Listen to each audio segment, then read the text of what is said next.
This is really crazy. I have worked for Ken for almost 30 years, so I'm just going to take a second to take this all in.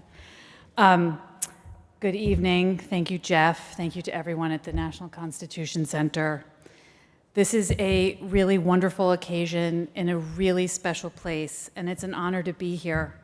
The work that the National Constitution Center does is so important now more than ever, and we look forward at Florentine Films to working with everyone here on outreach and education for our upcoming series on the American Revolution, which Ken and Jeff are going to talk about more this evening.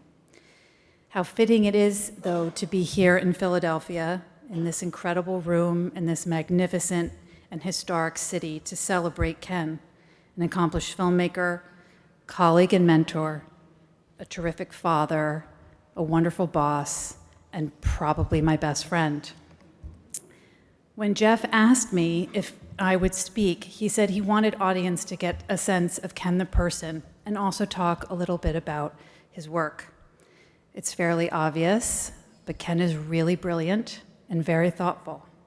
He's also really funny, and he has an infectious sense of humor.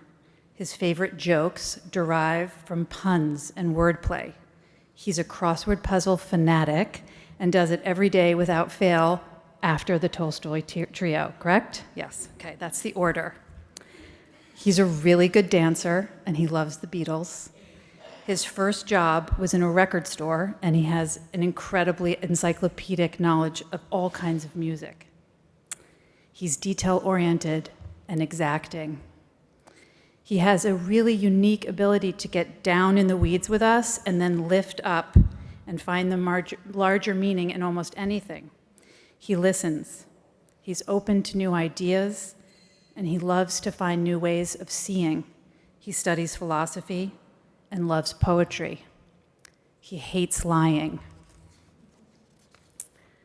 He is never late. And when I say he's never late, what I also mean is that he is always early.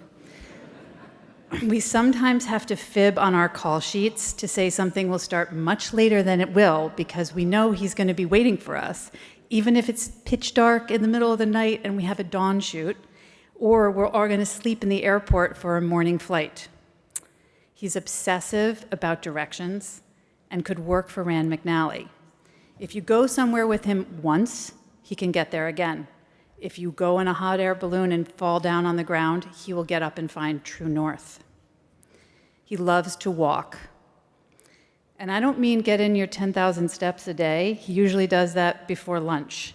He will pace around on endless phone calls and hope to get to 20,000 or 30,000 steps in a day, making us all feel extremely lazy.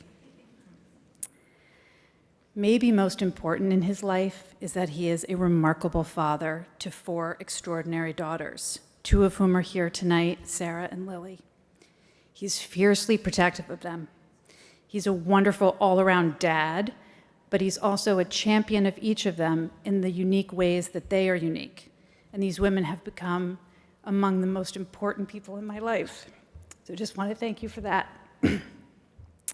For so many of us now, I think life and work are intertwined.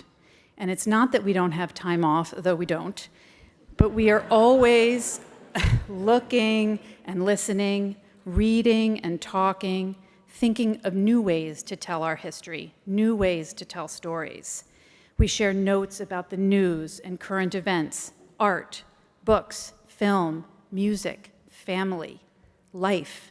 We talk and work all the time. That's part of the power of Ken's art, his way of storytelling. He's able to knit together these personal and political moments, the intimate and the vast. There are a few guiding principles to the work that we do, basic tenets of how we make these films. History is a conversation. Never be too sure you are right. Listen to one another. Years ago, Ken had a sign made for our editing room in neon cursive that says, "It's complicated." Facts matter, and the interpretation of those facts matter too. An image can tell 100 stories. Live in a photograph. Take your time, and don't rush. We obsess over every word, every comma, every sound effect, every music cue, every frame of film. Ken loves to pace a story, not just the narration and the images and the music and the things you're familiar with, but the speed and timing of every single cut. There are 24 frames in a second of film. Ken can tell when the pacing is off by 2 frames or 4 frames. He calls it a scotch, or 6 frames, a tad, and it will actually really surprise you how much that fraction of a second matters to telling a story. He's a master at it. What might also surprise you is that whether we are working on a big series on the history of the Vietnam War, or jazz music, baseball, the 10th inning, a biography of Leonardo da Vinci, Muhammad Ali, Ernest Hemingway, a film about the Brooklyn Bridge or the American buffalo, the process stays remarkably the same, and Ken will talk a lot more about that tonight. Our band sticks together and has for nearly 5 decades. Buddy Squires, Trisha Reedy, Jeff Ward, Paul Barnes, Lynn Novick, Sarah Burns, David McMahon, Dayton Duncan, partners outside the company at public television, Paula Kerger, Jonathan Barzilay, Sylvia Bugg, and DKC, Joe DePlasco, so many of whom are here tonight. And in addition, the musicians, the actors, the colorists, the sound effects people, the mixers, the list goes on and on. He has created a family of people that come together to work for him every day. We believe deeply in public media and public television. We would not make our films anywhere else. And all of us are lucky. I am lucky. The country is lucky. This American story is filled with so much promise and possibility, but also failure and betrayal. But it's our story. And how fortunate are we as a nation to have a master like Ken committed to telling our hard truths and our great triumphs. What Ken has created, I think, is truly unique and deserves to be celebrated. His work helps us understand what it means to be an American, how we got here, and how we, all of us, might do better to protect what is most important in our legacy.